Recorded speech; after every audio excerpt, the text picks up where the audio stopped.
Ask your മെന്ററിന്റെ പുതിയൊരു സെഷനിലേക്ക് എല്ലാവർക്കും സ്വാഗതം. ഇന്ന് നമ്മൾ ഡിസ്കസ് ചെയ്യാൻ പോകുന്നത് MG യൂണിവേഴ്സിറ്റിയുടെ ഓപ്പൺ കോഴ്സ് ആയിട്ടുള്ള ഫണ്ടമെന്റൽസ് ഓഫ് അക്കൗണ്ടിങ് എന്ന് പറയുന്ന പേപ്പറിന്റെ ക്വസ്റ്റ്യൻ പേപ്പർ ഡിസ്കഷൻ ആണ്. ഈ ക്വസ്റ്റ്യൻ പേപ്പർ ഡിസ്കഷൻ നമ്മളൊരു 3-4 എടുത്ത് അതിന്റെ പ്രോബ്ലം മാത്രം ഡിസ്കസ് ചെയ്യുന്നുണ്ട്. കുറേ പേരൊക്കെ നമ്മുടെ കമന്റ് സെക്ഷനിൽ വന്നിട്ട് ചോദിച്ചിട്ടുണ്ടായിരുന്നു ഈ ഒരു പേപ്പർ എന്റെ പ്രോബ്ലംസ് ഒക്കെ ഒന്ന് ഡിസ്കസ് ചെയ്യാൻ പോകും. അപ്പോൾ അതിന്റെ പേരിലാണ് നമ്മൾ ഇന്ന് ഈ വീഡിയോ ചെയ്യുന്നത്. അപ്പോൾ 2022 നവംബർ ക്വസ്റ്റ്യൻ പേപ്പറാണ് ഇപ്പോൾ എൻ്റെ കയ്യിലുള്ളത്. അതിൻ്റെ കുറച്ച് പ്രോബ്ലംസ് നമുക്കൊന്ന് ഡിസ്കസ് ചെയ്യാം. ഓക്കെ, അപ്പോൾ അതിൽ 11ാമത്തെ ചോദ്യം, അതായത് prepare A trading account from the following items. Trading account എന്ന് പറയുമ്പോൾ ഫിനാൻഷ്യൽ സ്റ്റേറ്റ്മെന്റ് പ്രിപ്പയർ ചെയ്യുമ്പോൾ അതിലൊന്നാമത്തെ ഘട്ടമാണ് ഈ ട്രേഡിംഗ് അക്കൗണ്ട് എന്ന് പറയുന്നത്. അപ്പോൾ ഈ ട്രേഡിംഗ് അക്കൗണ്ടിൽ നമ്മൾ ഒരു പ്രൊഡക്ഷൻ റിലേറ്റഡ് ആയിട്ടുള്ള കാര്യങ്ങൾ, അതുപോലെ തന്നെ പർച്ചേസ് റിലേറ്റഡ് ആയിട്ടുള്ള കാര്യങ്ങളാണ് നമ്മൾ റെക്കോർഡ് ചെയ്ത് വെക്കുക. ഡയറക്റ്റ് എക്സ്പെൻസുകളാണ് നമ്മൾ ഇതിനകത്ത് റെക്കോർഡ് ചെയ്ത് വെക്കുക, ഡയറക്റ്റ് എക്സ്പെൻസും ഡയറക്റ്റ് ഇൻകവും. അപ്പോൾ ഇവിടെ ക്വസ്റ്റ്യൻ തന്നിരിക്കുന്നത് പർച്ചേസസ് തന്നിട്ടുണ്ട്, ഓപ്പണിംഗ് സ്റ്റോക്ക് തന്നിട്ടുണ്ട്, sale, carriage inward, wages, closing stock. ഇവയെല്ലാം ഈ വേജ്, കാരേജ് ഇൻവേർഡ് എല്ലാം ഡയറക്റ്റ് എക്സ്പെൻസ് തന്നെയാണ്. അപ്പം ഇതിനകത്ത് നമുക്ക് അവോയ്ഡ് ചെയ്യാനൊന്നുമില്ല, എല്ലാം കൺസിഡർ ചെയ്യാൻ ഉള്ളത് തന്നെയാണ് ഇവിടെ കൊടുത്തിരിക്കുന്നതെല്ലാം. ഓക്കെ, അപ്പോൾ ഇതിന്റെ സൊല്യൂഷൻ വരുന്നത് നിങ്ങളിങ്ങനെ വരച്ചു വെക്കുക. Trading account for the year ended, വർഷം അവിടെ കൊടുത്തിട്ടുണ്ടെങ്കിൽ അതങ്ങനെ അടിക്കുക, മാർച്ച് ഇയർ എന്നൊക്കെ പറഞ്ഞ് കൊടുക്കുക. അതിനുശേഷം ട്രേഡിംഗ് അക്കൗണ്ടിന്റെ ഫോർമാറ്റ് പർട്ടിക്കുലർ എമൗണ്ട്. നമ്മൾ ഇത് ഡെബിറ്റ് സൈഡ് ആണ്. ഈ സൈഡ് ലെഫ്റ്റ് ഹാൻഡ് സൈഡ് എന്ന് പറയുന്നത് ഡെബിറ്റ് സൈഡും റൈറ്റ് ഹാൻഡ് സൈഡ് എന്ന് പറയുന്നത് ക്രെഡിറ്റ് സൈഡുമാണ്. ഡെബിറ്റ് സൈഡിൽ നമ്മൾ റെക്കോർഡ് ചെയ്യുന്നത് ഡയറക്റ്റ് എക്സ്പെൻസസും, ക്രെഡിറ്റ് സൈഡിൽ നമ്മൾ റെക്കോർഡ് ചെയ്യുന്നത് ഡയറക്റ്റ് ഇൻകവും ആണ്. അപ്പൊ ട്രേഡിംഗ് അക്കൗണ്ട് നിങ്ങൾ ആരംഭിക്കുമ്പോൾ ആദ്യം ചെയ്യേണ്ടത് ഓപ്പണിംഗ് സ്റ്റോക്ക് റെക്കോർഡ് ചെയ്ത് വെക്കലാണ്. സ്റ്റോക്ക് എന്നൊക്കെ പറഞ്ഞ അവിടെ ക്വസ്റ്റിൽ തന്നിട്ടുണ്ടാവും, ഇതാണ് ഓപ്പണിംഗ് സ്റ്റോക്ക്. ട്രയൽ ബാലൻസിൽ തന്നിട്ടുണ്ടാവും. ട്രയൽ ബാലൻസിന്റെ പുറത്ത് അഡ്ജസ്റ്റ്മെന്റ്സിൽ തരുന്നതാണ് ക്ലോസിംഗ് സ്റ്റോക്ക്. ഓക്കെ, അപ്പോൾ ട്രയൽ ബാലൻസിന്റെ ഉള്ളിൽ തരുന്നത് ഓപ്പണിംഗ് സ്റ്റോക്ക്. അപ്പൊ ടു ഓപ്പണിംഗ് സ്റ്റോക്ക് എന്ന് പറഞ്ഞിട്ട് ആ എമൗണ്ട് എടുത്തെഴുതാം. ക്വസ്റ്റ്യൻ ഞാൻ വീണ്ടും അങ്ങോട്ടേക്ക് പോകുന്നില്ല, ആ എമൗണ്ടിലേക്ക് പോകുന്നില്ല, എങ്ങനെയാണ് റെക്കോർഡ് ചെയ്യേണ്ടതെന്ന് മാത്രം പറഞ്ഞു പോവാണ്. പിന്നെ എഴുതേണ്ടതാണ് ടു പർച്ചേസസ് റിട്ടേൺ ഒക്കെ ഉണ്ടെങ്കിൽ അത് ലെസ് ചെയ്തിട്ട് എഴുതണം. ഇവിടെ നമുക്ക് പർച്ചേസസ് മാത്രമേ ക്വസ്റ്റിൽ തന്നിട്ടുള്ളൂ, അതുകൊണ്ട് അതിന്റെ എമൗണ്ട് ഔട്ടർ കോളത്തിലേക്ക് കാണിക്കുന്നു. പിന്നെ to carriage inward direct expense ആണ്, അതുകൊണ്ട് നമ്മൾ അവിടെ റെക്കോർഡ് ചെയ്തു. ഇനി വേജസ് അത് ഡയറക്റ്റ് എക്സ്പെൻസ് ആണ്, അത് നമ്മൾ റെക്കോർഡ് ചെയ്തു. പിന്നെ അപ്പുറത്തെ സൈഡിലേക്ക് വരുമ്പോൾ ക്രെഡിറ്റ് സൈഡിൽ നമുക്ക് 2 ഐറ്റം ഇവിടെ ഉണ്ട്, അതായത് സെയിലും ക്ലോസിംഗ് സ്റ്റോക്കും. ഇവിടെ കണ്ടില്ലേ, സെയിൽസ് എന്ന് പറയുന്നത് ഡയറക്റ്റ് ഇൻകം ആണ്, അല്ലെങ്കിൽ ഇത് ഇൻകം സോഴ്സ് ആണ്. ക്ലോസിംഗ് സ്റ്റോക്ക് നമ്മൾ റെക്കോർഡ് ചെയ്യേണ്ടത് ക്രെഡിറ്റ് സൈഡിലാണ്, അത് മാറിപ്പോരുത്. ഓപ്പണിംഗ് സ്റ്റോക്ക് ഡെബിറ്റ് സൈഡിലും ക്ലോസിംഗ് സ്റ്റോക്ക് ക്രെഡിറ്റ് സൈഡിലുമാണ് റെക്കോർഡ് ചെയ്യുന്നത്. അപ്പൊ ആ 2 ഐറ്റം സെയിലും ക്ലോസിംഗ് സ്റ്റോക്കും റെക്കോർഡ് ചെയ്യാം. ഓക്കെ, എന്നിട്ട് നിങ്ങൾ എന്താ ചെയ്യുക, ഈ 2 സൈഡ് ഒന്ന് കൂട്ടി നോക്കുക. ഏത് സൈഡാണോ കൂടുതൽ എമൗണ്ട് വരുന്നത് അത് 2 ഭാഗത്തും എഴുതി വെക്കുക, ടോട്ടൽ എമൗണ്ട് ആയിട്ട് എഴുതി വെക്കുക. അപ്പൊ ഇവിടെ നമുക്ക് ഓട്ടോമാറ്റിക്കലി ഇവിടെ സെയിൽ ആണ് കൂടുതൽ, അതായത് ക്രെഡിറ്റ് സൈഡ് ആണ് കൂടുതൽ. ഓക്കെ, അപ്പോൾ 1,21,800 എന്നുള്ളത് 2 ഭാഗത്തും എഴുതി. എന്നിട്ട് എന്ത് ചെയ്യുന്നു, കുറവുള്ള എമൗണ്ട് നമ്മൾ കുറയ്ക്കുക. ഈ 1,21,800 മൈനസ് 2,800 മൈനസ് 2,100 മൈനസ് 57,400 മൈനസ് 12,600 കുറച്ച് ചെയ്യുമ്പോൾ നിങ്ങൾക്ക് 46,900 കിട്ടും. അതിനെയാണ് നമ്മൾ ഗ്രോസ് പ്രോഫിറ്റ് എന്ന് പറയുന്നത്. കാരണം ഇവിടെ എന്താ, excess of income over expense. എക്സ്പെൻസിനേക്കാളും കൂടുതൽ നമുക്ക് ഇവിടെ വരുമാനമുണ്ട്, അല്ലെ, വരവുണ്ട്. അപ്പൊ അതുകൊണ്ട് നമുക്ക് പ്രോഫിറ്റ് ആണ് കിട്ടുന്നത്.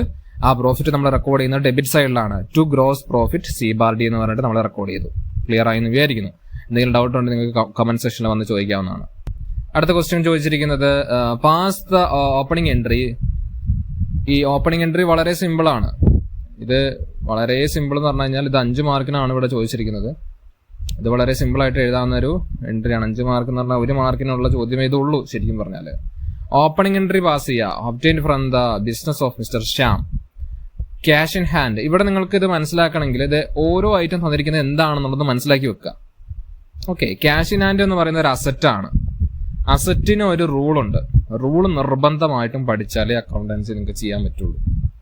ക്ലിയർ? അതിപ്പം ബികോം എടുക്കുന്ന ഒരാളാണെങ്കിലും അതല്ലെങ്കിൽ കൊമേഴ്സ് പഠിക്കുന്ന ആണെങ്കിലും ആരാണെങ്കിലും ഈ അക്കൗണ്ടൻസി ഇത് ചെയ്യണമെങ്കിൽ, അക്കൗണ്ടിങ് പ്രോസസ്സുകളിലൂടെ കടന്നു പോകണമെങ്കിൽ റൂള് നിർബന്ധമായിട്ടും പഠിച്ചിരിക്കണം. അല്ലാതെ ഒരു വഴിയില്ല. കാണാൻ പണം പഠിച്ചിട്ടൊന്നും ഇതിലൊന്നും നമുക്കൊന്നും ജയിക്കാൻ പറ്റില്ല. അപ്പൊ ക്യാഷ് ഇൻ ഹാൻഡ് എന്ന് പറയുന്ന ഒരു അസറ്റാണ്, കറണ്ട് അസറ്റാണ്, അല്ലെങ്കിൽ ലിക്വിഡ് അസറ്റ് ആണ്. ഇനി സൺട്രി ഡെപ്റ്റേഴ്സ് എന്ന് പറയുന്നത് നമുക്ക് പൈസ തരാനുള്ള വ്യക്തികളാ, അത് അസറ്റ് ആണ്. അത് കറണ്ട് അസറ്റിൽ വരുന്നവരാണ്. പിന്നെ സ്റ്റോക്ക് അതും അസറ്റാണ്. പിന്നെ മെഷീനറി അത് ഫിക്സഡ് അസറ്റ് ആണ്. ലാൻഡ് ആൻഡ് ബിൽഡിംഗ് അതും ഫിക്സഡ് അസറ്റ് ആണ്. സൺട്രി ക്രെഡിറ്റർ ഇവിടെ കളി മാറി. ഇവിടെ ക്രെഡിറ്റേഴ്സ് എന്ന് പറയുന്നത് ലയബിലിറ്റി ആണ്. ഇതെല്ലാം അസറ്റും ബാക്കി ഒരെണ്ണം തന്നിരിക്കുന്നത് ലയബിലിറ്റി ആണ്. അപ്പൊ എന്ത് ചെയ്താൽ മതി, ഈ അസറ്റുകൾ എല്ലാം ഡെബിറ്റ് ചെയ്യേണ്ട ഐറ്റങ്ങളാണ്, ലയബിലിറ്റി എല്ലാം ക്രെഡിറ്റ് ചെയ്യേണ്ട ഐറ്റമാണ്. ഓക്കെ, നിങ്ങൾ ട്രയൽ ബാലൻസ് ഒക്കെ പ്രിപ്പയർ ചെയ്യാൻ പഠിച്ചിട്ടുണ്ടെങ്കിൽ അറിയാലോ, ഈ പറയുന്ന അസറ്റുകളെല്ലാം നിങ്ങൾ റെക്കോർഡ് ചെയ്യുന്ന എവിടെയാ? അസറ്റും എക്സ്പെൻസും സ്റ്റോക്കും ഒക്കെ റെക്കോർഡ് ചെയ്യുന്ന എവിടെയാണ്? അത് ഡെബിറ്റ് സൈഡിലാണ്, അല്ലെങ്കിൽ ഡെബിറ്റ് കോളത്തിലാണ്. ഇനി ലയബിലിറ്റീസും ഇൻകവും അതുപോലെ തന്നെ ക്യാപിറ്റലൊക്കെ റെക്കോർഡ് ചെയ്യേണ്ട ഏത് സൈഡിലാണ്? ക്രെഡിറ്റ് സൈഡിലാണ്. അപ്പം ഇവിടെ തന്നിരിക്കുന്ന ക്രെഡിറ്റേഴ്സ് എന്ന് പറയുന്നത് നമുക്ക് ലയബിലിറ്റി ആണ്, ബാധ്യതയാണ്, ഇവർക്ക് നമുക്ക് പൈസ കൊടുക്കാനുള്ളതാണ്. ഓക്കെ, അപ്പൊ അത് നമ്മൾ ക്രെഡിറ്റ് ചെയ്യണം. അപ്പൊ അതിന്റെ എൻട്രി വരുന്നത് cash account debtor, sundry debtors account debtor, stock account debtor, machinery account debtor, land and building account debtor to sundry creditors. അപ്പൊ നമുക്കിത് മിസ്മാച്ച് വരും. അതായത് എമൗണ്ട് ഇവിടെ 10,000 തന്നിട്ടുള്ളൂ. അപ്പൊ ഈ എമൗണ്ടിൽ നിന്ന് ഈ 10,000 കുറച്ച് കഴിയുമ്പോൾ നമുക്ക് 17,000 രൂപ കിട്ടും. അപ്പൊ അത് നമുക്ക് എങ്ങോട്ട് കൊടുക്കാൻ പറ്റും? അതാണ് ക്യാപിറ്റൽ ആയിട്ട് കാണിക്കേണ്ടത്. അതുകൊണ്ടാണ് ഞാൻ ഇവിടെ എഴുതി വെച്ചിരിക്കുന്ന ക്യാപ് ടു ക്യാപിറ്റൽ എന്ന് പറഞ്ഞിട്ട് ബ്രാക്കറ്റിൽ ഞാൻ ബാലൻസ് എന്ന് പറഞ്ഞ് കൊടുത്തിട്ടുണ്ട്. ഓക്കെ, അത് നിങ്ങൾ എന്ത് ചെയ്യുന്നു? ആ ഓണർ കൊണ്ടുവന്നിരിക്കുന്ന ക്യാപിറ്റൽ ആയിട്ട് അതിനെ മാറ്റിക്കൊള്ളുക. ക്ലിയർ? ഇങ്ങനെയാണ് ഇത് ചെയ്യുക. ഓക്കെ, അപ്പോൾ ഇതിനൊരു ഫോർമുല ഉണ്ട്. ക്യാപിറ്റൽ കണ്ടുപിടിക്കുന്നത് എങ്ങനെയാണ്? Total assets minus total liabilities. അസറ്റിൽ നിന്ന് ലയബിലിറ്റീസ് കുറച്ചാൽ കിട്ടുന്നതാണ് ക്യാപിറ്റൽ എന്ന് പറയുന്നത്. സോ ഇവിടെ നമ്മൾ അസറ്റ് എത്രയാണോ അസറ്റ് കൂട്ടി അതിൽ നിന്ന് സൺട്രി ക്രെഡിറ്റേഴ്സ് കുറച്ചു. അപ്പൊ നിങ്ങൾക്ക് 17,000 രൂപ വരും. അത് ടു ക്യാപിറ്റൽ എന്ന് പറഞ്ഞിട്ട് അതിനെ ക്രെഡിറ്റ് ചെയ്താൽ മതി. ഓക്കെ, അതായത് ആ ഓണറിന്റെ ക്യാപിറ്റലിലേക്ക് മാറ്റിക്കോളും. ഇനി ജേണലിലേക്ക് പോവാണ്. 17ാമത്തെ ചോദ്യം, ജേണൽ എൻട്രി. ഇത് ഇമ്പോർട്ടന്റ് ആണ്. ഇതെന്തായാലും ക്വസ്റ്റ്യൻ ഉണ്ടാവും. ഈ ഒരു പാറ്റേൺ തന്നെയാണ് എല്ലാ ക്വസ്റ്റ്യൻ പേപ്പറിലും പോയിരിക്കുന്നത്. അതായത് ഓപ്പണിംഗ് എൻട്രി എഴുതാൻ, ട്രയൽ ബാലൻസ് പ്രിപ്പയർ ചെയ്യാൻ, ട്രേഡിംഗ് അക്കൗണ്ട് പ്രിപ്പയർ ചെയ്യാൻ, ഫൈനൽ സ്റ്റേറ്റ്മെന്റ് പ്രിപ്പയർ ചെയ്യാൻ, പെറ്റി ക്യാഷ് ബുക്ക് പ്രിപ്പയർ ചെയ്യാൻ, ഇതൊരു സെയിം പാറ്റേണിലാണ് പോയിരിക്കുന്നത്. അപ്പോൾ നിങ്ങൾക്കിത് മനസ്സിലാക്കി പഠിക്കുന്നതായിരിക്കും ഏറ്റവും ഉത്തമം. നിങ്ങൾ അല്ലാതെ ഇത് കാണാപ്പാഠം പഠിച്ച് ഒരിക്കലും നമുക്ക് എക്സാമിനേഷന് പോകാൻ സാധിക്കില്ല. ഇനി ഇവിടെ കൊടുത്തിട്ടുണ്ട് ജേണൽ എൻട്രി എഴുതാനാണ് പറഞ്ഞിരിക്കുന്നത്. Started business with cash. ഇവിടെ ഒരു വേർഡ് എഴുതാനുണ്ടായിരുന്നു, അത് എഴുതിയിട്ടില്ല, കൊടുത്തിട്ടില്ല അവര്. Anyway, business with cash, cash ആയിട്ട് എന്ത് ചെയ്യുന്നു? ബിസിനസ് സ്റ്റാർട്ട് ചെയ്യുന്നു. ഇവിടെ അക്കൗണ്ടിങ് റൂളുകൾ പഠിക്കണം, അതുപോലെ തന്നെ കോൺസെപ്റ്റുകൾ നിർബന്ധമാണ്. അക്കൗണ്ടിങ് കോൺസെപ്റ്റുകൾ, കോൺവെൻഷൻസ് ഒക്കെ പഠിച്ചാലേ, അതൊക്കെ മനസ്സിലാക്കിയാലേ നമുക്ക് ഇത് പെട്ടെന്ന് എളുപ്പം ചെയ്യാൻ പറ്റും. അപ്പൊ ഇവിടെ നമുക്കൊരു ട്രാൻസാക്ഷൻ കിട്ടിക്കഴിഞ്ഞാൽ പിന്നെ നമ്മൾ ആലോചിക്കേണ്ട 2 അക്കൗണ്ടിനെ കുറിച്ചാണ്. ഇവിടെ എന്താ? ബിസിനസ് ക്യാഷ് ആയിട്ട് സ്റ്റാർട്ട് ചെയ്യാണ്. ബിസിനസ് തുടങ്ങുമ്പോൾ കൊണ്ടുവരുന്ന എന്താണ്? മൂലധനമായിട്ടാണ്, അല്ലെങ്കിൽ ക്യാപിറ്റൽ ആയിട്ടാണ് കൊണ്ടുവരുന്നത്, ഇല്ലേ? അല്ലെങ്കിൽ ക്യാപിറ്റൽ ആയിട്ടാണ് ബിസിനസ്സിലേക്ക് ഇൻവെസ്റ്റ് ചെയ്യുന്നത്. അപ്പോ ഇവിടെ 2 അക്കൗണ്ട് ഏതായിരിക്കും? ഒന്ന് ക്യാഷ് ആയിട്ട് സ്ഥാപനത്തിലേക്ക് വരുന്നു, അതെന്താവുന്നു? അത് ക്യാപിറ്റലായി മാറുന്നു, അല്ലെ? Cash account debtor to capital. ക്യാഷിനെ നമ്മൾ ഡെബിറ്റ് ചെയ്യണം. ക്യാഷ് നമ്മുടെ ബിസിനസ്സിലേക്ക് ഉള്ളിലേക്ക് വരുന്നതാണ്. അല്ലെങ്കിൽ ബിസിനസ്സിൽ നോക്കുകയാണെങ്കിൽ ക്യാഷ് ഇൻക്രീസ് ആയി. ക്യാഷ് വരുമ്പോൾ നമ്മൾ ബിസിനസിന്റെ കാഴ്ചപ്പാടാണ് ശ്രദ്ധിക്കേണ്ടത്. ബിസിനസിന്റെ കാര്യം നോക്കിയാൽ മതി.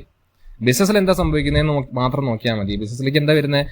ബിസിനസ് സ്റ്റാർട്ട് ചെയ്ത് ക്യാഷ് ആയിട്ട് സ്റ്റാർട്ട് ചെയ്യുമ്പോൾ ബിസിനസ്സിൽ ക്യാഷ് വരുന്നു.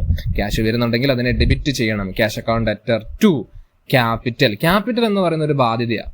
നമ്മൾ അത് തിരിച്ചു കൊടുക്കണം. ഓണർ, അതായത് ഈ ഒരു സ്ഥാപനം ഇനി വൈൻഡപ്പ് ചെയ്യേണ്ടി വന്നു കഴിഞ്ഞാൽ ഈ പൈസയൊക്കെ എന്ത് ചെയ്യണം? ഓണർക്ക് തിരിച്ചു കൊടുക്കണം. സോ ബിസിനസിനെ സംബന്ധിച്ചിടത്തോളം ഇതൊരു ബാധ്യതയാണ്. അതുകൊണ്ട് നമ്മൾ അതിനെ ക്രെഡിറ്റ് ചെയ്യുന്നു. ഓക്കെ, ഇനി അതാണ് ഫസ്റ്റത്തെ എൻട്രി ഞാൻ ഇവിടെ എഴുതി വെച്ചിരിക്കുന്നത്. Cash account debtor to capital. കണ്ടോ? ഇതൊക്കെ വരച്ചേക്കും കേട്ടോ. ഡേറ്റ്, പർട്ടിക്കുലേഴ്സ്, ഡെബിറ്റ്, ക്രെഡിറ്റ് എന്നൊക്കെ LF ഉണ്ട്. ഡെബിറ്റ്, ക്രെഡിറ്റ്, ഇതാണ് ഇതിന്റെ ഒരു ഫോർമാറ്റ്. ജേണൽ വരയ്ക്കുന്നതിന്റെ ഫോർമാറ്റ്. LF നിങ്ങൾ അവിടെ ഒന്നും എഴുതേണ്ടി വരില്ല. ലെഡ്ജർ ഫോളിയോ എന്നാണ് പറയുന്നത്. പേജ് നമ്പർ, ലെഡ്ജർ ഉണ്ടാക്കുമ്പോൾ അതിന്റെ പേജ് നമ്പർ ഇവിടെ കൊടുക്കേണ്ടി വരും, അത്രേ ഉള്ളൂ. അത് നമുക്ക് ഇവിടെ ചെയ്യേണ്ടി വരുന്നില്ല, എന്നാലും ഒരു കോൾ അവിടെ വിട്ടേക്കാം. പിന്നെ നരേഷൻ കാണിക്കുക. Being business started with cash. Narration തുടങ്ങുമ്പോൾ ബീയിങ് വെച്ച് സ്റ്റാർട്ട് ചെയ്യുക. പിന്നെ പർച്ചേസ്ഡ് ഫർണിച്ചർ, 2ാമത്തെ ട്രാൻസാക്ഷൻ. ഫർണിച്ചർ മേടിച്ചു. ഫർണിച്ചർ എന്ന് പറയുന്നത് ഫിക്സഡ് അസറ്റ് ആണ്. ഫിക്സഡ് അസറ്റിന്റെ പേര് തന്നിട്ടുണ്ടെങ്കിൽ ഇവിടെ നിങ്ങൾ ശ്രദ്ധിക്കേണ്ട ഒരു കാര്യം, പർച്ചേസ്ഡ് ഗുഡ്സ് ആണോ അതോ പർച്ചേസ്ഡ് വേറെ എന്തെങ്കിലും ആണോ നോക്കുക. സ്റ്റേഷനറിന്നോ അല്ലെങ്കിൽ എന്താണ് ഫർണിച്ചറിനോ എന്നൊക്കെയാണ് തന്നിരിക്കുന്നതെങ്കിൽ നിങ്ങൾക്ക് അതിന്റെ പേരാണ് കാണിക്കേണ്ടത്. ബിക്കോസ് എന്താണ്, അത് നമ്മുടെ സ്ഥാപനത്തിൽ ഉപയോഗിക്കാൻ വേണ്ടി വാങ്ങുന്ന വസ്തുക്കളാണ്. ഫിക്സഡ് സെറ്റ് ആണെങ്കിലും വേറെ വല്ല സ്റ്റേഷനറി ഒക്കെ ആണെങ്കിലും അത് നമ്മുടെ സ്ഥാപനത്തിലേക്ക് ഉപയോഗിക്കാൻ വേണ്ടിയിട്ടാണ് വാങ്ങുന്നത്. പക്ഷെ ഗുഡ്സ് എന്തല്ല, നമ്മുടെ സ്ഥാപനത്തിൽ ഉപയോഗിക്കാൻ വേണ്ടി അല്ല, അത് വിൽക്കാൻ വേണ്ടിയാണ് അത് വാങ്ങുന്നത്. അപ്പോൾ ഒരിക്കലും അതിന്റെ പേരല്ല കാണിക്കേണ്ടത്, അതായത് ഗുഡ്സ് എന്നല്ല കാണിക്കേണ്ടത്, എന്താണ് പർച്ചേസസ് അക്കൗണ്ടിലേക്ക് കൊടുത്തേക്കുക. ഇവിടെ പർച്ചേസ്ഡ് ഫർണിച്ചർ, നമ്മുടെ സ്ഥാപനത്തിൽ ഉപയോഗിക്കാൻ വേണ്ടി ഫർണിച്ചർ മേടിച്ചിട്ടു. ഓക്കെ, അത് നമ്മൾ വിൽക്കാൻ വേണ്ടി അല്ല വാങ്ങുന്നത്. സോ അതിന്റെ പേര് അവിടെ കാണിക്കുക. അപ്പൊ എൻട്രി എന്ത് വരും? Furniture account debtor to cash. Furniture account debtor to cash എന്നായിരിക്കും അതിന്റെ എൻട്രി വരുന്നത്. ക്യാഷിനാണ് പർച്ചേസ് ചെയ്യുന്നത്, കടമായിട്ടല്ല. അതുകൊണ്ട് നമ്മൾ ക്യാഷ് എന്ന് പറഞ്ഞു കൊടുത്തു. ഓക്കെ, ഇനി മൂന്നാമത്തെ ട്രാൻസാക്ഷനിലേക്ക് നിങ്ങൾക്ക് എന്തെങ്കിലും ഡൗട്ട് ഉണ്ടെങ്കിൽ കമന്റിൽ ആഡ് ചെയ്തോളൂ, ഞാൻ അതിന്റെ റിപ്ലൈ തരാം. Purchased goods for cash. ഇവിടെ കണ്ടോ ഗുഡ്സ്, ഇവിടെ ഗുഡ്സ് എന്നാണ് കൊടുത്തിരിക്കുന്നത്. ഗുഡ്സ്, പർച്ചേസ്ഡ് ഗുഡ്സ് എന്നാണ് ഇവിടെ കൊടുത്തിരിക്കുന്നത്. അപ്പൊ എന്തായിരിക്കും? Purchases account debtor to cash. Purchase നമ്മൾ അതിനെ ഡെബിറ്റ് ചെയ്യണം. ആണോ? Purchase account debtor to cash. Purchase നമ്മൾ ഡെബിറ്റ് ചെയ്യണം. പർച്ചേസ് ഒരു എക്സ്പെൻസ് ആയിട്ട് നമ്മൾ ട്രീറ്റ് ചെയ്യാണ്. Okay, purchase account debtor to cash. ഇനി opened bank account. Bank account നമ്മൾ തുടങ്ങി കഴിയുമ്പോൾ ബാങ്കിലേക്ക് നമ്മൾ കൊണ്ട് പൈസ ഇടും, അല്ലേ? അപ്പൊ നമ്മുടെ ബിസിനസിന്റെ ബാങ്ക് അക്കൗണ്ട് കൂടിക്കഴിയുമ്പോൾ എന്ത് ചെയ്യും? അല്ലെങ്കിൽ ബാങ്ക് അക്കൗണ്ട് അല്ലെങ്കിൽ അസറ്റ് കൂടുമ്പോൾ എന്താ റൂള്? അസറ്റ് കൂടുമ്പോൾ അസറ്റിനെ ഡെബിറ്റ് ചെയ്യണം. അപ്പൊ ബാങ്ക് എന്ന അസറ്റ് കൂടി, ഒപ്പം നമ്മുടെ കയ്യിലുണ്ടായിരുന്ന ക്യാഷ് എടുത്തിട്ടാണ് നമ്മൾ ബാങ്കിൽ ഇടുന്നത്. അപ്പൊ എന്റെ കയ്യിലുണ്ടായിരുന്ന ക്യാഷ് കുറഞ്ഞല്ലോ, അല്ലെ? അപ്പൊ ക്യാഷ് എന്ന് പറഞ്ഞ അക്കൗണ്ട് കുറയും. അപ്പൊ ഇവിടെ വരുന്നത് എന്താണ്? Bank account debtor to cash. Bank എന്ന് പറയുന്ന അസറ്റ് കൂടിയതുകൊണ്ട് അതിനെ ഡെബിറ്റ് ചെയ്തു, ക്യാഷ് എന്ന് പറഞ്ഞ അസറ്റ് കുറഞ്ഞതുകൊണ്ട് അതിനെ ക്രെഡിറ്റ് ചെയ്തു വെച്ചു. ഇനി sold goods for cash. Sold goods for, sorry അടുത്ത എന്തായിരുന്നു? Okay, purchased goods for cash. ഇനി രണ്ടും സെയിം ട്രാൻസാക്ഷൻ തന്നിട്ടുണ്ട്, വേറെ വേറെ എമൗണ്ടിൽ. Purchases account debtor to cash തന്നെയാണ് അതിന്റെ എൻഡ് വരുന്നത്. എട്ടാമത്തെ ട്രാൻസാക്ഷൻ നോക്കിക്കേ, സോൾഡ് ഗുഡ്സ് ഫോർ ക്യാഷ്. നമ്മൾ ക്യാഷിന് സാധനം വിറ്റു, പൈസയ്ക്ക് റെഡി ക്യാഷിന് സാധനം വിറ്റു. അപ്പൊ വിറ്റു കഴിയുമ്പോൾ നമുക്ക് എന്ത് കിട്ടും? അങ്ങനെയാണ് ചിന്തിക്കുന്നത്. വിറ്റു കഴിയുമ്പോൾ നമുക്ക് എന്ത് കിട്ടും? ക്യാഷ് കിട്ടും. കിട്ടുന്നത് എന്താണ്? അതിനെ ഡെബിറ്റ് ചെയ്യുക. Cash account debtor to sales എന്നാണ് ഇതിന്റെ. സോൾഡ് ഗുഡ്സ് എന്ന് പറയുന്ന ഒരു അക്കൗണ്ട് നമുക്കില്ല. അങ്ങനെ ഒരു അക്കൗണ്ട് ഒന്നും എഴുതി വെക്കാൻ പാടില്ല. സോൾഡ് എന്ന് പറഞ്ഞ് എഴുതരുത്, ഗുഡ്സ് എന്ന് പറഞ്ഞ് എഴുതരുത്. എൻട്രി എഴുതുമ്പോൾ അത് cash account debtor to sales തന്നെ എഴുതി വെക്കണം. സെയിൽ ഒരിക്കലും ഡെബിറ്റിൽ വരില്ല. അതൊക്കെ ഒരു മനസ്സിലാക്കി വെക്കുക. സെയിൽ നിങ്ങൾക്ക് ഒരിക്കലും ഡെബിറ്റ്, അതായത് ക്യാഷിന്റെ സ്ഥാനത്ത് ഒരിക്കലും സെയിൽ വരില്ല. സെയിൽ എപ്പോഴും വരുമാനം, ഇൻകം ആണ്, അതിന് ക്രെഡിറ്റ് ചെയ്യാൻ പാടുള്ളൂ. പർച്ചേസ് എപ്പോഴും ഡെബിറ്റിലാണ് വരേണ്ടത്. പർച്ചേസ് ചെയ്യുന്ന സമയത്ത് ഒരിക്കലും പർച്ചേസ് ക്രെഡിറ്റിൽ വരില്ല. മനസ്സിലായോ? പർച്ചേസ് ചെയ്യുമ്പോൾ പർച്ചേസ് ഡെബിറ്റിലേ വരുള്ളൂ, സെയിൽ ചെയ്യുമ്പോൾ സെയിൽ ക്രെഡിറ്റിലേ വരുള്ളൂ. ഇതാണ് മനസ്സിലാക്കി വെക്കേണ്ടത് കേട്ടോ. അടുത്തത് withdrew cash for personal purpose. Personal ആവശ്യങ്ങൾക്ക് വേണ്ടി നമ്മൾ എന്തെങ്കിലും വിഡ്രോ ചെയ്തിട്ടുണ്ടെങ്കിൽ അതിന് പറയുന്ന പേരാണ് ഡ്രോയിങ്സ്. നമ്മുടെ ഓണറിന്റെ വ്യക്തിഗത ആവശ്യങ്ങളിലേക്ക് ഉപയോഗിക്കുക. ബിസിനസിന്റെ ആവശ്യങ്ങളിലേക്ക് അല്ല ഉപയോഗിക്കുന്നത്, ഒഫീഷ്യൽ പർപ്പസിലേക്ക് അല്ല ഉപയോഗിക്കുന്നത്. വ്യക്തിഗത ആവശ്യങ്ങളിലേക്ക്, പ്രൈവറ്റ് പർപ്പസിലേക്ക്, അല്ലെങ്കിൽ ഹൗസ് ഹോൾഡ് പർപ്പസിലേക്ക് ഉപയോഗിക്കുന്നതിനെയാണ് നമ്മൾ എന്ത് പറയുന്നത്? ഡ്രോയിങ്സ് എന്ന് പറയുന്നത്. അപ്പൊ പൈസയാണ് ഇവിടുന്ന് എടുത്തുകൊണ്ട് പോകുന്നത്, പൈസ എടുത്തുകൊണ്ട് പോവാണ്. അപ്പോൾ നമ്മൾ അത് കൊടുക്കേണ്ട അക്കൗണ്ട് ആണ് ഡ്രോയിങ്സ് അക്കൗണ്ട്. അപ്പൊ നമ്മൾ കൊടുക്കണം drawings account debtor to cash. ഡ്രോയിങ്സിനെ നമ്മൾ ഡെബിറ്റ് ചെയ്തേക്കുക.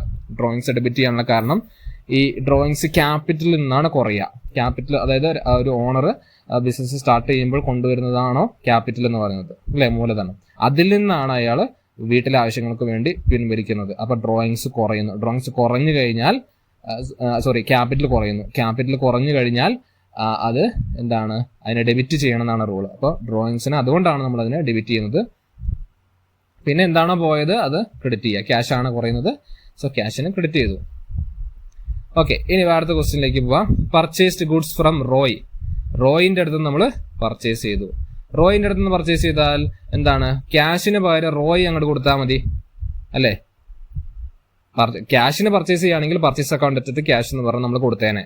ഇവിടെ റോയിന്റെ അടുത്ത് നിന്ന് പർച്ചേസ് ചെയ്തു, അതായത് ക്രെഡിറ്റ് ട്രാൻസാക്ഷൻ ആണ്. റോയ്ക്ക് നമ്മൾ പൈസ കൊടുത്തിട്ടില്ല. റോയ് എന്ന് പറഞ്ഞ ആൾക്ക് നമ്മൾ പൈസ കൊടുത്തിട്ടില്ല, കൊടുക്കാനുണ്ട്. അപ്പൊ നമ്മൾ റോയിനെ അവിടെ എഴുതി വെക്കണം. Purchase account debtor to Roy. Roy ഇവിടെ ഒരു ക്രെഡിറ്റർ ആണ്.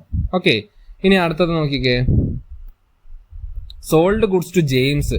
ജെയിംസിന് നമ്മൾ സാധനം വിറ്റു, കടമായിട്ടാണ് വിറ്റ. ഇവിടെ ആളുടെ പേര് തരുന്നുണ്ടെങ്കിൽ ഇവിടെ കടമായിട്ടാണ് ചെയ്യുന്നത്. ഇനി sold goods to James for cash എന്ന് പറഞ്ഞു കഴിഞ്ഞാൽ നമ്മൾ പിന്നെ ജെയിംസിന് എടുക്കേണ്ട ആവശ്യമില്ല. Cash account debtor to sales എന്ന് പറഞ്ഞ് എഴുതി വെച്ചാൽ മതി. ഇവിടെ പക്ഷെ അങ്ങനെയല്ല, സോൾഡ് ഗുഡ്സ് ടു ജെയിംസ് എന്ന് മാത്രമേ പറഞ്ഞിട്ടുള്ളൂ. അപ്പോൾ ആളുടെ പേരേ പറഞ്ഞിട്ടുള്ളൂ, അത് ക്യാഷിനാണ് വിറ്റതെന്നൊന്നും പറഞ്ഞിട്ടില്ല. സോ നമ്മൾ ഇത് ക്രെഡിറ്റ് ട്രാൻസാക്ഷൻ ആയിട്ടാണ് പരിഗണിക്കേണ്ടത്. അങ്ങനെ വരുമ്പോൾ James account debtor to sales എന്നാണ് entry. James account debtor to sales. Okay, ഇനി അടുത്തത് ജെയിംസ് നമുക്ക് പൈസ തരുന്നു. Cash received from James. നമ്മൾ കടമായിട്ട് സാധനം വിറ്റു അല്ലെ, ജെയിംസിന് സാധനം വിറ്റു, ജെയിംസ് പൈസ തരാനുണ്ടായിരുന്നു, ജെയിംസ് തന്നു, 20-ാം തീയതി പൈസ തന്നു. അപ്പൊ അങ്ങനെ വരുമ്പോ എന്താ, നമുക്ക് എന്താ കിട്ടുന്നത്? ക്യാഷ് അല്ലെ. ആരാ തരുന്നത്? James. Cash account debtor to James. പിന്നെ ജെയിംസ് കുറഞ്ഞല്ലോ, അതായത് 15,000 രൂപ തരാനുണ്ടായിരുന്നു, 12,000 രൂപ അയാൾ തന്നു, ഇനി അയാൾ തരാനുള്ളത് 3,000 രൂപയേ ഉള്ളൂ. അങ്ങനെ നമ്മൾ എഴുതി വെക്കും. ഇനി അടുത്തത് ക്യാഷ് പെയ്ഡ് ടു റോയ്. റോയ്ക്ക് നമ്മൾ പൈസ കൊടുത്തു. റോയിന് നമ്മൾ ഇവിടെ കണ്ട പർച്ചേസ്ഡ് ഗുഡ്സ് ഫ്രം റോയ് 9,000 രൂപ റോയ്ക്ക് നമ്മൾ കൊടുക്കാനുണ്ടായിരുന്നേ. അപ്പൊ നമ്മൾ എന്ത് ചെയ്യുന്നു, ഇത് 6,000 രൂപ നമ്മൾ കൊടുക്കുകയാണ് ചെയ്യുന്നത്. ഓക്കെ, 6,000 രൂപ ഇനി നമ്മൾ കൊടുക്കുകയാണ് ചെയ്യുന്നത്. അപ്പൊ റോയ്ക്ക് പൈസ കൊടുക്കുമ്പോൾ റോയ് എന്ത് ചെയ്യണം? റോയിന് നമ്മൾ ഡെബിറ്റ് ചെയ്യണം അല്ലെ. ആർക്കാ പൈസ കിട്ടുന്നത്? റോയ്ക്ക്. അപ്പൊ റോയിന് നമ്മൾ ഡെബിറ്റ് ചെയ്യുക. Roy account debtor to cash. Cash കുറയണമെങ്കിൽ ക്യാഷിനെ ക്രെഡിറ്റ് ചെയ്യണം. ക്യാഷ് കൂടണമെങ്കിൽ, ക്യാഷോ ബാങ്കോ ഒക്കെ കൂടണമെങ്കിൽ അതിനെ ഡെബിറ്റ് ചെയ്യണം. ക്യാഷും ബാങ്കും ഒക്കെ കുറയണമെങ്കിൽ അതിനെ ക്രെഡിറ്റ് ചെയ്യണം. അപ്പൊ നമ്മുടെ കയ്യിൽ നിന്ന് പൈസ പോവല്ലേ, റോയ്ക്ക് പൈസ എടുത്ത് കൊടുക്കുകയാണ്. സോ ക്യാഷിനെ ക്രെഡിറ്റ് ചെയ്യുക. റോയ്ക്കാണ് കിട്ടുന്നത്, റോയിന് ഡെബിറ്റ് ചെയ്യുക. Roy account debtor to cash 6,000 എന്ന് പറഞ്ഞ് നമ്മൾ എഴുതി വെക്കും. പിന്നെ പെയ്ഡ് സാലറി. സാലറി എന്ന് പറയുമ്പോൾ അതൊരു എക്സ്പെൻസ് ആണ്, അതുകൊണ്ട് തന്നെ നമ്മൾ എഴുതി വെക്കും salary account debtor to cash എന്ന് പറഞ്ഞ് എഴുതി വെക്കും. അടുത്ത ക്വസ്റ്റ്യനിലേക്ക് പോവാണ്. ട്രയൽ ബാലൻസിന്റെ ഒരു ക്വസ്റ്റ്യൻ. ട്രയൽ ബാലൻസ് 20-ാമത്തെ ചോദ്യമാണ്. ട്രയൽ ബാലൻസ് നോക്കിക്കേ. From the following transaction prepare A trial balance as on 31 March 2019. അപ്പൊ ഇതില് തന്നിട്ടുണ്ട്, ഇവിടെ ട്രാൻസാക്ഷൻ തന്നിരിക്കുന്നത്. ട്രയൽ ബാലൻസ് പൊതുവെ തരുമ്പോൾ ക്വസ്റ്റ്യൻ വരുമ്പോൾ അവിടെ ലെഡ്ജർ അക്കൗണ്ടിന്റെ ബാലൻസ് ആണ് തരിക. ഇവിടെ ട്രാൻസാക്ഷൻ ആണ് തന്നിരിക്കുന്നത്. എന്ത് ചെയ്യാം, ഇത് ട്രാൻസാക്ഷൻ നിങ്ങൾക്ക് എൻട്രി ആക്കി മാറ്റുക. ഈ ട്രാൻസാക്ഷൻ കിട്ടിക്കഴിഞ്ഞാൽ നിങ്ങൾക്ക് അറിയില്ലല്ലോ. നിങ്ങൾക്ക് അറിയില്ലെങ്കിൽ എന്ത് ചെയ്യുക, ഇതിനെ എൻട്രി ആക്കി മാറ്റുക. ആ എൻട്രീനെ നിങ്ങൾ പോസ്റ്റ് ചെയ്ത് ലെഡ്ജറിലേക്ക് മാറ്റുക, ലെഡ്ജർ അക്കൗണ്ട് ഉണ്ടാക്കുക. എന്നിട്ട് ആ ലെഡ്ജർ അക്കൗണ്ട് ബാലൻസ് എടുത്തിട്ട് എന്ത് ചെയ്യണം, ട്രയൽ ബാലൻസ് ഉണ്ടാക്കണം. ഇത് വളരെ ഷോർട്ടായിട്ട് നമുക്ക് ഉണ്ടാക്കാം, ഇതിനൊന്നും ആവശ്യമില്ല. ട്രയൽ ബാലൻസ് നേരിട്ട് നമുക്ക് ഇതിൽ നിന്ന് ഉണ്ടാക്കാം. കാരണം പ്രിപ്പയർ ട്രയൽ ബാലൻസ് എന്നേ പറഞ്ഞിട്ടുള്ളൂ. കാരണം ജേണൽ ഉണ്ടാക്കണം, ലെഡ്ജർ കാണിക്കണം എന്നും പറഞ്ഞിട്ടില്ല. സോ ട്രയൽ ബാലൻസ് ഉണ്ടാക്കി കാണിച്ചാൽ മതി. അപ്പോൾ എന്ത് ചെയ്യാം, ഇവിടെ Pramod started business with cash. ഇവിടെ ക്വസ്റ്റ്യൻ തന്നെ വളരെ ക്ലിയർ അല്ല, വിത്ത് ക്യാഷ് എന്നാണ് ഇവിടെ വരേണ്ടത്, കൊടുത്തിട്ടില്ല. ഓക്കെ, എനിവേ അപ്പൊ ഇതിന്റെ എൻട്രി എന്താ, ക്യാഷ് അക്കൗണ്ട് അറ്റ് ക്യാപിറ്റലാണ് എൻട്രി. എൻട്രി മനസ്സിൽ ഓർമ്മ വേണം. അടുത്തത് എന്താണ്, purchased goods from Baby. Purchase account at Baby എന്നാണ് എൻട്രി വരിക. അടുത്തത് bought furniture account at cash എന്ന് വരണം. Sold goods to Aravind account at sales എന്ന് വരണം. Received commission cash account at commission എന്ന് വരണം അല്ലെ. അപ്പൊ ആ എൻട്രി മനസ്സിലുണ്ടായിരിക്കണം. ഇനി എന്ത് ചെയ്യാം, ഇനി നമുക്ക് എന്ത് ചെയ്യാം, ഇത് വളരെ എളുപ്പത്തിൽ ചെയ്ത് തീർക്കാൻ പറ്റും. ഇങ്ങനെയാണ് ട്രയൽ ബാലൻസ് ഉണ്ടാക്കുക. Trial balance as on March 2019, 31 March 2019. അതിന്റെ ഫോർമാറ്റ് വരുന്നത് account title LF, debit credit, date ഒന്നും വേണ്ട. അപ്പൊ നമുക്ക് ഇവിടെ ആദ്യത്തെ എൻട്രി എന്തായിരുന്നു, cash account debtor to capital എന്നായിരുന്നു. ഓർമ്മയുണ്ടോ അല്ലെ. എന്നിട്ട് നമ്മൾ 50,000 രൂപ എന്ന് പറഞ്ഞ് എഴുതി വെക്കും. എന്നിട്ട് ക്യാഷ് നമ്മുടെ കയ്യിൽ നിന്ന് പോകുന്നതൊന്ന് ആലോചിച്ച് വെക്കാം. ഇവിടെ നമുക്ക് ക്യാഷ് 50,000 രൂപ കിട്ടി. ഇനി നമുക്ക് ക്യാഷ് കയ്യിൽ നിന്ന് പോകുന്നു, ഒരു ഫർണിച്ചർ മേടിക്കുന്നുണ്ട് പൈസക്ക് അല്ലെ. അപ്പൊ 50,000 മൈനസ് 8,000, 42,000 അല്ലെ. പിന്നെ നമുക്ക് ക്യാഷ് കിട്ടുന്നതോ പോകുന്നുണ്ടോ നോക്കാം. റിസീവ്ഡ് കമ്മീഷൻ, അത് ക്യാഷ് അക്കൗണ്ട് അറ്റ് കമ്മീഷൻ എന്നാണ് എഴുതി വെച്ചത്. അപ്പൊ നമുക്കിത് പൈസ 750 രൂപ കിട്ടി. അപ്പൊ നമുക്ക് പറയാം എന്ത്, ക്യാഷ് അക്കൗണ്ട് എന്ന് പറയുന്നത് 42,750 എന്ന് പറയാം.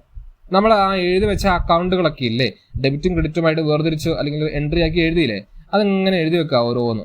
Cash in hand, capital, purchases, Baby, furniture, sale, Aravind, commission. എന്നിട്ട് ക്യാഷ് ഇൻ ഹാൻഡ് നമ്മൾ എന്ത് ചെയ്യുന്നു, ആ കണക്കൂട്ടിയ ബാലൻസ് 42,750 എഴുതി വെക്കുക. ക്യാപിറ്റൽ 50,000 തന്നെ, അതിന് മാറ്റമൊന്നുമില്ല. ക്യാപിറ്റലിന് കുറവും കൂടുമൊന്നുമില്ല. പർച്ചേസസ് എത്രയാ, 4,500. ക്വസ്റ്റ്യൻ തന്നിട്ടുണ്ട് അല്ലെ. പർച്ചേസസ് 4,500, ബേബി 4,500 തന്നെയാണ് വരിക. ബോട്ട് ഫർണിച്ചർ എന്ന് പറയുമ്പോൾ അവിടെ 8,000 അല്ലെ. ഫർണിച്ചർ 8000 അത് ഡെബിറ്റ്. ഇനി സൈഡാണ് നിങ്ങൾക്ക് ഇതിനകത്ത് അറിയേണ്ടത്, ഏത് സൈഡാണ്, ഡെബിറ്റിലാണോ ക്രെഡിറ്റിലാണെന്ന് വ്യക്തമായിട്ട് പഠിക്കേണ്ടി വരും. അതറിയണം.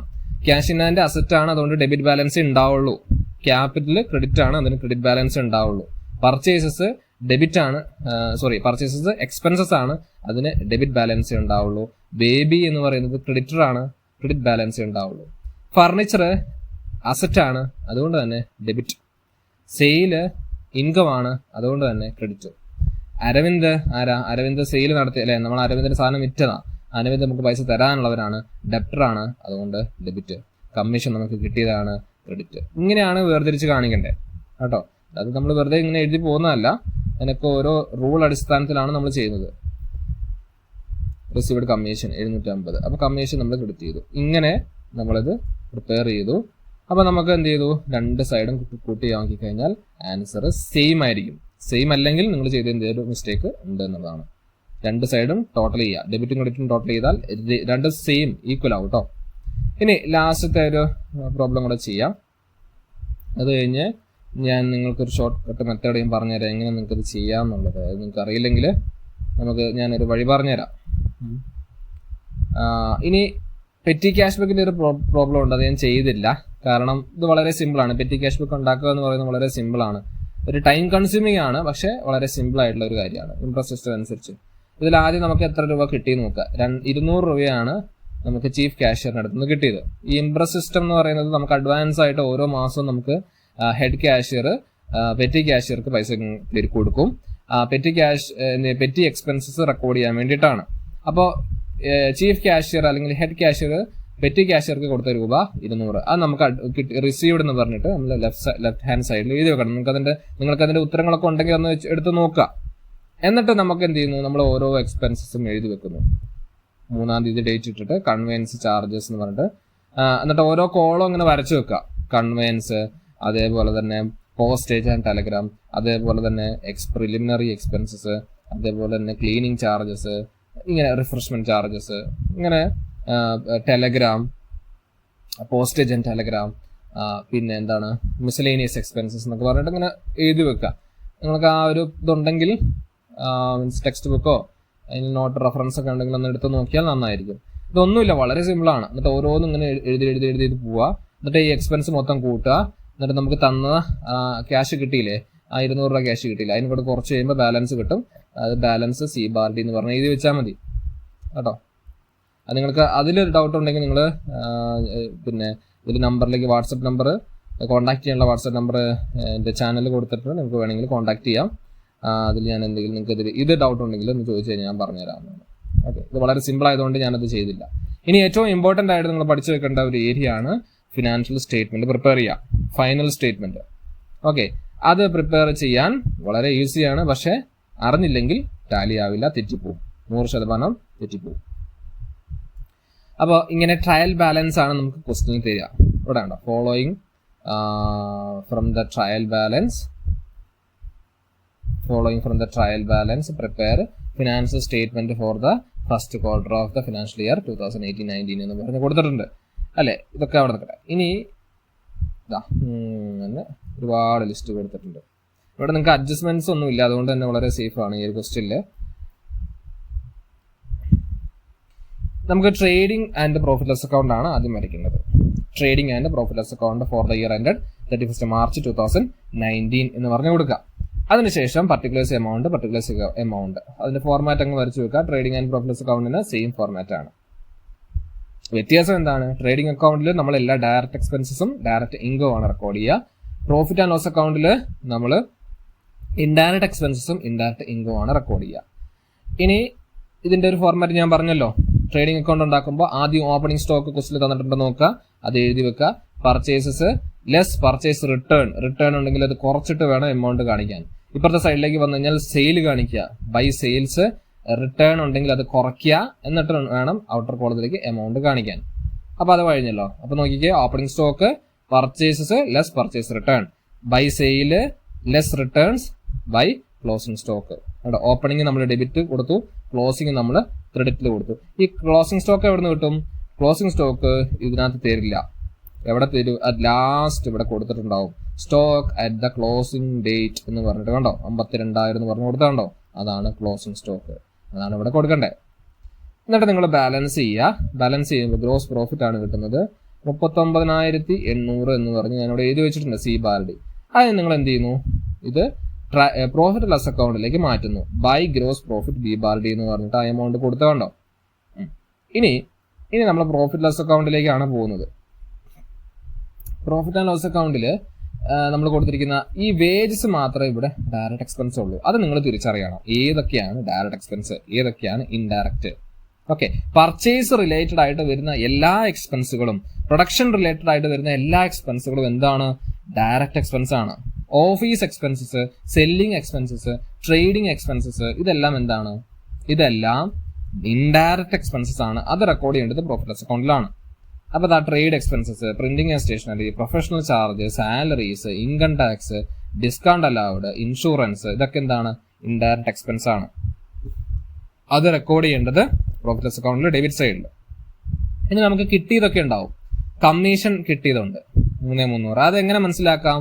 കമ്മീഷൻ എന്ന് പറഞ്ഞ് ക്രെഡിറ്റ് സൈഡിലെ എമൗണ്ട് തന്നിട്ടുണ്ടെങ്കിൽ അത് നമുക്ക് കിട്ടിയതാണ്. കമ്മീഷൻ എന്ന് പറഞ്ഞ് ഡെബിറ്റ് സൈഡിലാണ് എമൗണ്ട് കൊടുത്തിരിക്കുന്നതെങ്കിൽ ഇവിടെ നോക്കുക, ക്വസ്റ്റ്യൻ നിങ്ങൾ നോക്കിക്കേ. ഇൻഷുറൻസ്, കമ്മീഷന്റെ കേസ് നോക്കാം. കമ്മീഷൻ എന്ന് പറഞ്ഞിട്ട് നോക്കി, ക്രെഡിറ്റ് സൈഡിലെ എമൗണ്ട് കൊടുത്തിരിക്കുന്നത് കമ്മീഷൻ നോക്ക്. കമ്മീഷൻ എന്ന് പറഞ്ഞ് ഡെബിറ്റ് സൈഡ് ഇവിടെയാണ് കൊടുത്തിരിക്കുന്നതെങ്കിൽ അത് എക്സ്പെൻസ് ആണ്. അത് കാണിക്കേണ്ടത് എന്താണ്? ഡെബിറ്റ് സൈഡിലാണ് എമൗണ്ട് കാണിക്കേണ്ടത്. ഇവിടെ ക്രെഡിറ്റ് സൈഡിലെ എമൗണ്ട് കൊടുത്തിരിക്കുന്നത് 3,300 എന്ന് പറഞ്ഞിട്ട്. അപ്പൊ നിങ്ങൾ എന്ത് ചെയ്യണം? കമ്മീഷൻ എന്ന് പറഞ്ഞിട്ട് ഇത് കണ്ടോ, ക്രെഡിറ്റ് സൈഡിൽ തന്നെ എമൗണ്ട് കാണിക്കുക. ഞാനിവിടെ കൊടുത്തിരിക്കുന്നുണ്ടല്ലേ, അതേപോലെ പിന്നെ ഏതാ ഇൻകം ടാക്സ് ഒക്കെ ഉണ്ടോ, ഡെബിറ്റ് സൈഡിലാണ് കൊടുത്തിരിക്കുന്നത്. ഡിസ്കൗണ്ട് അലൗഡ് ആൻഡ് റിസീവ്ഡ് എന്ന് പറഞ്ഞ് കൊടുത്തിട്ടുണ്ട്, രണ്ടും കൂടെ ഒരുമിച്ച്. ഡിസ്കൗണ്ട് അലൗഡ് ഡെബിറ്റ് ആണ്, ഡിസ്കൗണ്ട് റിസീവ്ഡ് ക്രെഡിറ്റ് ആണ്. കണ്ടോ, മനസ്സിലായോ? ബാഡ് ഡെപ്റ്റ് റിക്കവേർഡ്, ബാഡ് ഡെപ്റ്റ് നമുക്ക് തിരിച്ചു കിട്ടി. ബാഡ് ഡെപ്റ്റ് എന്ന് പറഞ്ഞാൽ കിട്ടാക്കടവാണ്, നമ്മൾ എഴുതി തള്ളിയ കടം. അപ്പോൾ നമ്മളിങ്ങനെ വിചാരിച്ചു ആ പൈസ കിട്ടില്ല എന്ന് പറഞ്ഞ് നമ്മൾ എഴുതി തള്ളിയ എമൗണ്ട് ആണ്, നമുക്ക് ലോസ് ആണെന്ന് പറഞ്ഞ് എഴുതി വെച്ചതാണ്. അപ്പൊ അപ്രതീക്ഷിതമായിട്ട് നമുക്ക് പൈസ കിട്ടി, 607 ഒരാൾ തന്നു. അപ്പൊ എന്ത് ചെയ്യും? അത് നമ്മുടെ വരുമാനമായിട്ട് നമ്മൾ റെക്കോർഡ് ചെയ്യും. അങ്ങനെ നമ്മൾ എന്ത് ചെയ്യുന്നു? ഇവിടെ ബാഡ് ഡെപ്റ്റ്സ് റിക്കവേർഡ് എന്ന് പറഞ്ഞിട്ട് ക്രെഡിറ്റ് സൈഡിൽ എഴുതി വെക്കുന്നു, ഇൻകം സൈഡിൽ എഴുതി വെക്കുന്നു. എന്നിട്ട് നമ്മൾ അത് ബാലൻസ് ചെയ്തിട്ട് ഇത് കണ്ടോ, 19,910 എന്നുള്ളതാണ് ബാലൻസ് കിട്ടിയിരിക്കുന്നത്. To net profit transfer to balance sheet. കണ്ടോ, 19,910 നെറ്റ് പ്രോഫിറ്റ്. ഗ്രോസ് പ്രോഫിറ്റ് എത്രയായിരുന്നു? 39,800 ഗ്രോസ് പ്രോഫിറ്റ്. Net profit 19,910. ഇനി നമ്മൾ ബാലൻസ് ഷീറ്റ് പ്രിപ്പയർ ചെയ്യാൻ പോവാണ്. ബാലൻസ് ഷീറ്റിൽ എല്ലാ ലയബിലിറ്റീസും അസറ്റുമാണ് റെക്കോർഡ് ചെയ്യേണ്ടത് അല്ലെ. ആദ്യം നിങ്ങൾ എന്ത് ചെയ്യുന്നു? ക്യാപിറ്റൽ എഴുതുന്നു. ക്യാപിറ്റൽ ക്വസ്റ്റ്യൻ തന്നിരിക്കുന്ന ക്യാപിറ്റൽ ഇന്നർ കോളത്തിൽ വേണം എഴുതി വെക്കാൻ. അതിനുശേഷം ആഡ്, അതിനോട് കൂട്ടണം എന്ത്? Net profit. ആ 19,910 കൂട്ടുക, 13,3910 എന്നുള്ള എമൗണ്ട് കിട്ടും. അതിനോട് എന്ത് ചെയ്യുന്നു? ഡ്രോയിങ്സ് ഉണ്ടെങ്കിൽ കുറയ്ക്കണം, 10,000 കുറയ്ക്കുക. എന്നിട്ട് നിങ്ങൾ എന്ത് ചെയ്യുന്നു? ആ ഔട്ടർ കോളത്തിലേക്ക് എമൗണ്ട് കാണിക്കുന്നു, 1,23,910. ഇനി സൺട്രി ക്രെഡിറ്റേഴ്സ്, ബിൽസ് പേബിൾ, അത് രണ്ടുമാണ് ക്രെഡിറ്റ് സൈഡിൽ അല്ലെങ്കിൽ ലയബിലിറ്റി സൈഡിൽ കാണിക്കേണ്ടത്. ഇവിടെ ക്രെഡിറ്റ് സൈഡിൽ ഡെബിറ്റ് സൈഡൊന്നും ഇല്ല കേട്ടോ, ഇവിടെ ലയബിലിറ്റി സൈഡും അസറ്റ് സൈഡേ ഉള്ളൂ. ഓക്കെ, അപ്പോൾ ആ എമൗണ്ട് എഴുതി. പിന്നെ എല്ലാ അസറ്റുകളും എഴുതാം. Cash in hand, cash in bank, free hold premises, investment, sundry debtors, bills receivable, office furniture, closing stock. Closing stock എഴുതാൻ വിട്ടുപോകരുത്, അത് ഇവിടെ കാണിക്കണം. എല്ലാം കൂടെ കൂട്ടി കഴിയുമ്പോണ്ടോ രണ്ട് സൈഡും ഈക്വൽ ആവും.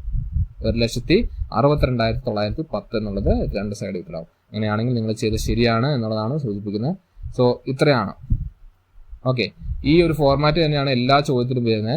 ഇനി ഞാൻ നിങ്ങൾക്കൊരു ഇത് പറഞ്ഞു തരാം. ഓക്കെ, ഇതെങ്ങനെ നമുക്കിത് എളുപ്പത്തിൽ ചെയ്യാമെന്നുള്ളത്. അപ്പോൾ ഞാൻ ഈ ഡോക്യുമെന്റ് 1 ഒന്ന് ഓപ്പൺ ചെയ്യാണ്. എല്ലാത്തിലേക്കൊന്നും ഞാൻ പോകുന്നില്ല. ഡോക്യുമെന്റ് 1, അതായത് 2023 ക്വസ്റ്റ്യൻ പേപ്പർ ഒന്ന് ഞാൻ കാണിച്ചു തരാം എങ്ങനെ നമുക്കിത് ചെയ്യാമെന്നുള്ളത്. അതിൽ കണ്ടോ, ഇവിടെ ഒരു പ്രോബ്ലം ചോദിച്ചിട്ടുണ്ട്, നെറ്റ് പ്രോഫിറ്റ് കണ്ടുപിടിക്കുക എന്നുള്ളത്. നെറ്റ് പ്രോഫിറ്റ് കണ്ടുപിടിക്കാൻ പ്രോഫിറ്റ് ലെസ് അക്കൗണ്ട് എഴുതേണ്ടി വരും അല്ലേ. ഗ്രോസ് പ്രോഫിറ്റ് ഇവിടെ തന്നിട്ടുണ്ട് അല്ലേ. എന്നിട്ട് നമ്മൾ എന്ത് ചെയ്യുന്നു? ഈ എക്സ്പെൻസ് ഒക്കെ റെക്കോർഡ് ചെയ്ത് നെറ്റ് പ്രോഫിറ്റ് എത്രയാണെന്ന് കണ്ടുപിടിക്കുക. അതായത് ഈവൻ ഇഫ് നിങ്ങൾക്ക് അറിയെങ്കിൽ പോലും ഇന്ന് നമുക്ക് എന്താണ് ടെക്നോളജി ഉള്ളത് കൊണ്ട് ഇത് ഈ ഒരു ക്വസ്റ്റ്യൻ നിങ്ങൾക്കൊരു ആപ്ലിക്കേഷനിലേക്ക് കൊടുത്തു കഴിഞ്ഞാൽ നിങ്ങൾക്ക് ഇതിന്റെ റിസൾട്ട് കിട്ടും. ഏതാണ് ആപ്ലിക്കേഷൻ? ChatGPT അല്ലെ. ChatGPT നിങ്ങൾക്ക് ഉപയോഗിക്കുകയാണെങ്കിൽ നിങ്ങൾക്ക് ഇതിനുള്ള ആൻസർ ChatGPT തന്നെ തരും. എന്ന് വെച്ചാൽ എല്ലാം നമുക്ക് ഇതിനകത്ത് തരുന്ന എല്ലാം ശരിയാണ് എന്നുള്ളതല്ല.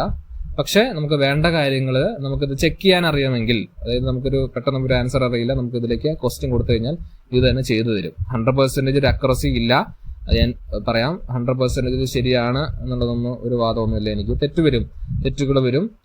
അപ്പോൾ എന്ത് ചെയ്യാം, നമുക്ക് ജസ്റ്റ് ഉപയോഗിക്കാം. ഓക്കെ, ഒരു അർജന്റ് കേസിലൊക്കെ നമുക്ക് വേണമെങ്കിൽ ഈ ChatGPT പോലുള്ള സംവിധാനം ഉപയോഗപ്പെടുത്താം.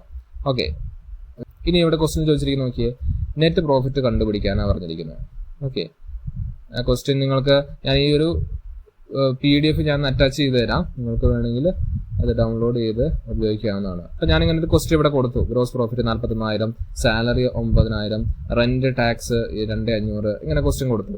അപ്പോൾ അത് കണ്ടോ, ആൻസർ എനിക്ക് ചെയ്തു തന്നു. ഇത് നമുക്ക് തന്നെ ചെയ്യാവുന്നതേ ഉള്ളൂ, പക്ഷെ ഞാൻ നിങ്ങൾക്ക് പറഞ്ഞു തരികയാണ്. നിങ്ങൾക്ക് അറിയില്ലെങ്കിൽ ഇങ്ങനെ ഉപയോഗിക്കാവുന്നതാണ്. ഗ്രോസ് പ്രോഫിറ്റിനോട് എന്ത് ചെയ്താൽ മതി, സാലറി കുറയ്ക്കുക, റെന്റ് കുറയ്ക്കുക, ഡിപ്രീസിയേഷൻ കുറയ്ക്കുക, പ്രിന്റിംഗ് കുറയ്ക്കുക, കമ്മീഷൻ റിസീവ്ഡ് കൂട്ടണം. ഫർണിച്ചർ ആൻഡ് ഫിക്ചർ നമ്മൾ ഇതിൻ്റെ അകത്ത് എടുക്കേണ്ട ആവശ്യമില്ല, കാരണം അത് അസറ്റാണ്. അങ്ങനെ ചെയ്ത് കഴിയുമ്പോൾ നിങ്ങൾക്ക് എന്ത് കിട്ടും, അതാണ് ഔട്ട്പുട്ട്. ഫൈനൽ ആൻസർ കണ്ടോ, ഇവിടെ കൊടുത്തിരിക്കുന്നുണ്ടോ, ഫൈനൽ ആൻസർ 25,250 രൂപ എന്നുള്ളതാണ് നെറ്റ് പ്രോഫിറ്റ്. കണ്ടോ, ആൻസർ നമുക്ക് തന്നു. ക്ലിയർ? ഇനി അടുത്ത ക്വസ്റ്റ്യനിലേക്ക് നോക്കിക്കേ. Prepare trading account from the following details. Trading account prepare ചെയ്യാൻ ഇവിടെ കണ്ടോ, ഓപ്പണിംഗ് സ്റ്റോക്ക്, അതിനോട് പർച്ചേസസ് കൂട്ടുക, അതിനോട് ക്യാരേജ് ഇൻവേർഡ് കൂട്ടുക, അതിനോട് വേജസ് കൂട്ടി വെക്കുക. ഇനി സെയിൽസും ക്ലോസിംഗ് സ്റ്റോക്കും അതും അപ്പുറത്തെ സൈഡിൽ വരും. എന്നിട്ട് മൈനസ് ചെയ്ത് കഴിയുമ്പോൾ നിങ്ങൾക്ക് എമൗണ്ട് കിട്ടും. അത് ChatGPT-യിലേക്ക് ഞാൻ കൊടുത്തു നോക്കി. ChatGPT-യിലേക്ക് കൊടുത്തു, ആൻസർ കിട്ടി. ആൻസർ തന്നു, എന്താ അത് വരച്ച് തരും. എത്രയാണ് ഗ്രോസ് പ്രോഫിറ്റ്? 33,500 രൂപയാണ് ഗ്രോസ് പ്രോഫിറ്റ്. അതുണ്ടോ, ഓപ്പണിംഗ് സ്റ്റോക്ക്. ഇത് അത്ര ശരിയായിട്ട് ചെയ്യില്ല, കാരണം ഇതെല്ലാം ഒരേ സൈഡിൽ എഴുതിയേക്കുന്നത് കണ്ടോ. അതായത് പർട്ടിക്കുലേഴ്സ് കോളം ഒന്നേ കൊടുത്തിട്ടുള്ളൂ. നിങ്ങൾ എഴുതുമ്പോൾ പർട്ടിക്കുലേഴ്സ് 2 കോളം കൊടുക്കുക. പർട്ടിക്കുലേഴ്സ് എമൗണ്ട് എന്നുള്ള രീതിയിൽ കൊടുക്കുക. Opening stock, purchases, carriage inward, wages. ഇനി ക്ലോസിംഗ് സ്റ്റോക്ക് നമ്മൾ ഇപ്പുറത്തെ സൈഡിൽ എഴുതുക, സെയിൽസ് നമ്മൾ ഇപ്പുറത്തെ സൈഡിൽ എഴുതുക. എന്നിട്ട് നമ്മൾ എന്താണ് കൂടുതൽ എമൗണ്ട് കുറവുള്ള എമൗണ്ട് കുറച്ച് കഴിയുമ്പോൾ നിങ്ങൾക്ക് കിട്ടുന്നതാണ് 33,500, അത് ഗ്രോസ് പ്രോഫിറ്റ്. ഓക്കെ, കണ്ടോ, മനസ്സിലായോ ഇതെങ്ങനെ ഉപയോഗിക്കണം എന്നുള്ളത് മനസ്സിലായോ? ഇനി അടുത്ത നോക്കിക്കേ, pass the opening entry pass ചെയ്യണം. ഇങ്ങനെ ഒരു ക്വസ്റ്റ്യൻ ChatGPT-യിലേക്ക് കൊടുത്തു. പാസ് ദ ഓപ്പണിംഗ് എൻട്രി എന്ന് പറഞ്ഞ് അവിടെ കൊടുത്തു. അപ്പോൾ ChatGPT തന്നു, ആൻസർ പറഞ്ഞുണ്ടോ. അസറ്റ് ഏതൊക്കെയാണ്? Cash in hand, sundry debtors, goods, machinery, land and building ഒക്കെ അസറ്റ് ആണ്. ലാബിലിറ്റി ഒരെണ്ണേ തന്നിട്ടുള്ളൂ, ക്രെഡിറ്റേഴ്സ് അത് 10,000 ആണ്. ഇനി ഓപ്പണിംഗ് എൻട്രിയും അതുപോലെ തന്നെ വരും. ഓപ്പണിംഗ് എൻട്രി എന്താ? Cash in hand account debtor, sundry debtors account debtor, machinery account debtor, land account debtor to sundry creditors to capital account. Balance എങ്ങോട്ട് പോയി? ക്യാപിറ്റൽ അക്കൗണ്ടിലേക്ക് പോയി. ഇത് കൂട്ടുക, ഇത് കുറച്ച് കഴിയുമ്പോൾ 17,000 രൂപ വന്നു, അത് ക്യാപിറ്റൽ അക്കൗണ്ടിലേക്ക് പോയി. അങ്ങനെയാണ് ചെയ്യുക. മനസ്സിലായോ? അപ്പൊ നിങ്ങൾക്ക് ഇതിന്റെ എന്തുകൊണ്ടാണ് ഇങ്ങനെ വന്നതെന്നുള്ളതൊക്കെ ക്ലിയർ കട്ട് ഡെഫിനിഷൻ, എക്സ്പ്ലനേഷൻ ഒക്കെ ഇവർ തരും. അപ്പൊ നിങ്ങൾക്ക് കൂടുതൽ മനസ്സിലാക്കാൻ പറ്റും. അപ്പൊ അതുകൊണ്ട് അർജന്റ് നീഡ് ആണെങ്കിൽ പെട്ടെന്ന് ഒരു ക്വസ്റ്റ്യൻ കോപ്പി ചെയ്ത് ഇതിലേക്ക് കൊടുത്തു കഴിഞ്ഞാൽ ആൻസർ തരും. പിന്നെ പാസ് ജേണൽ എൻട്രി എന്ന് പറഞ്ഞ് കൊടുത്തിട്ടുണ്ട്. ഈ ജേണൽ എൻട്രീന്റെ കേസിൽ എന്തെങ്കിലും ഡൗട്ട് ഉണ്ടെങ്കിൽ നേരെ ഇതിലേക്ക് വരിക, വാട്സാപ്പിൽ മെസ്സേജ് അയക്കുക കേട്ടോ. അതൊക്കെ ഞാൻ ക്ലിയർ ആക്കി തരാം. അതൊക്കെ പഠിച്ചു പോകേണ്ട കേസ് തന്നെയാണ്. അതിലെത്തി ഞാൻ കൊടുത്തിട്ടില്ലെന്ന് തോന്നുന്നു. ഇനി അങ്ങനെ ഓരോ ക്വസ്റ്റ്യൻ നിങ്ങൾക്ക് എന്ത് ചെയ്യാം, ഇതിനകത്ത് ആഡ് ചെയ്ത് ഉപയോഗിക്കാവുന്നതാണ്. ഇനി നിങ്ങൾക്ക് കോപ്പി ചെയ്യേണ്ട, ഇത് നിങ്ങൾക്ക് എന്ത് ചെയ്യാം, ഫോട്ടോ എടുക്കുക, സ്ക്രീൻഷോട്ട് എടുക്കുക. ഇപ്പോൾ ഈ ക്വസ്റ്റ്യനൊക്കെ ഈ കോളം കണ്ടില്ലേ, ഈ കോളം നമുക്ക് ഒരിക്കലും കോപ്പി ചെയ്ത് കൊടുക്കാൻ പറ്റില്ല. അപ്പോൾ എന്ത് ചെയ്യുക, ഫോട്ടോ എടുത്തിട്ട് ChatGPT-യിലേക്ക് അപ്ലോഡ് ചെയ്ത് കൊടുത്താൽ മതി, ആൻസർ അത് തന്നെ കണ്ടുപിടിച്ചു തരും. സോ പല മെത്തേഡുകളുണ്ട്, അതെല്ലാം ഉപയോഗിക്കുക. എന്തെങ്കിലും ഡൗട്ട് ഉണ്ടെങ്കിൽ കമന്റ് സെക്ഷനിലോ അല്ലെങ്കിൽ പേഴ്സണലായിട്ട് മെസ്സേജ് അയക്കുകയോ ചെയ്യാം. Okay, thank you for watching the video. Good luck for your examination.